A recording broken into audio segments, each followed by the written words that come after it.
Baiklah, Assalamualaikum warahmatullahi wabarakatuh. Di sini saya akan sebelumnya perkenalkan saya Fauzi Alfian Hasibuan, NPM 200826023 blog ginekologi. Baiklah, di sini saya akan mempresentasikan eh, keluhan atau penyakit yang ada di blog ginekologi. Baik, di sini saya ambil keluhan yang paling sering di blog ginekologi itu ada keputihan, teman-teman. Baik di keputihan ini bisa terjadi bakterial vaginalis, chlamydia trichomatis, gonore atau Neisseria gonore, CA cervix, dan vaginitis.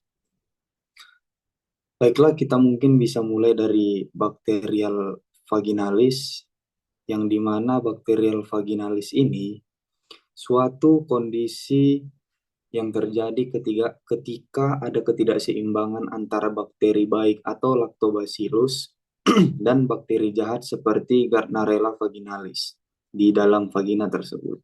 Nah, biasanya vagina ini mengandung bakteri baik yang menjaga keseimbangan pH, teman-teman, dan bisa mencegah infeksi. Namun, pada bakterial vaginalis ini, jumlah bakteri jahat itu meningkat, mengganggu flora normal vagina. Nah, di sini saya akan menjelaskan pemeriksaan bahwasanya eh, itu manifestasi klinis dari bakterial vaginalis ini.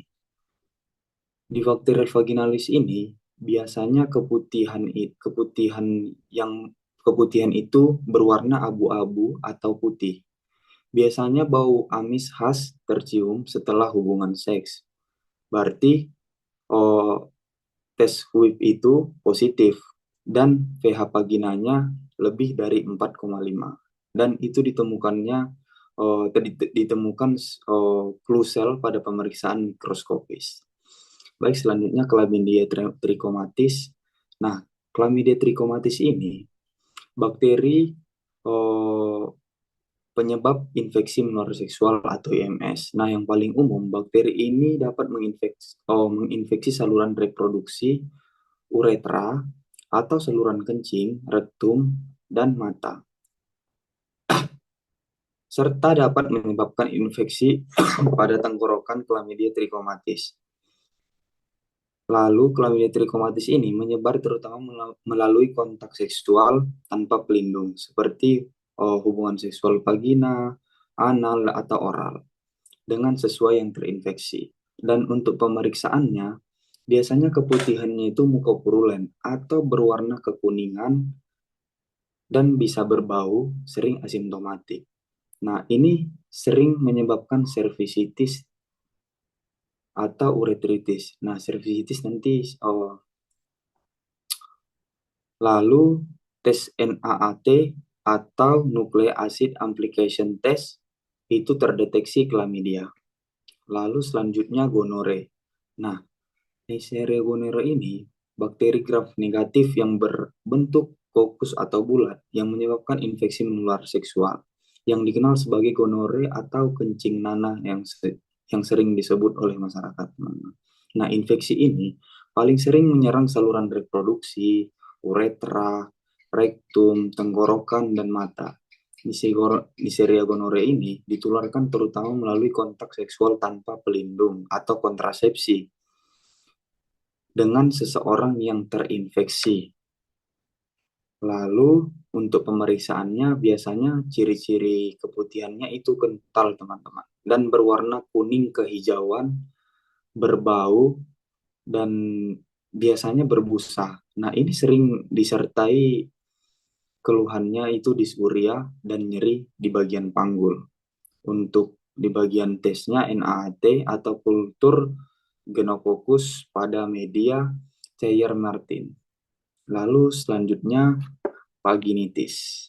Nah, vaginitis ini peradangan pada vagina yang dapat menyebabkan gejala seperti gatal, nyeri, keputihan yang tidak normal, dan berbau yang tidak sedap. Nah, vaginitis ini merupakan kondisi yang umum terjadi pada wanita dan dapat disebabkan oleh berbagai faktor, termasuk infeksi. atau ketidakseimbangan hormon juga bisa alergi atau iritasi. Lalu untuk pemeriksaannya, biasanya keputihan itu encer, bisa bercampur darah, sering disertai nyeri atau gatal. Lalu terjadi pada wanita pasca menopause akibat defisiensi estrogen.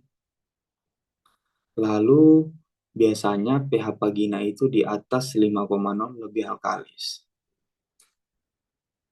Lalu selanjutnya yang terakhir CA cervix. Nah, CA cervix ini oh, atau sering disebut kanker serviks, ini dikenal dengan istilah kanker leher rahim di bagian serviks.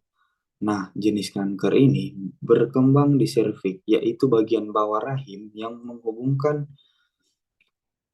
rahim dengan vagina. Kanker ini biasanya dimulai dari perubahan sel-sel pada serviks yang menjadi tidak normal atau berkembang menjadi kanker seiring waktu.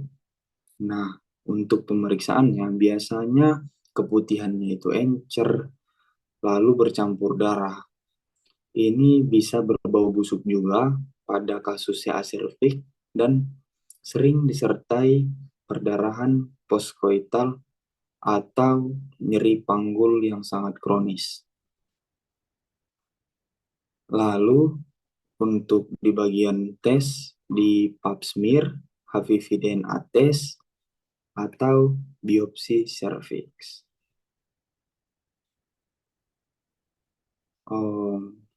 Baiklah, ini referensi saya untuk mencari materi keputihan tersebut.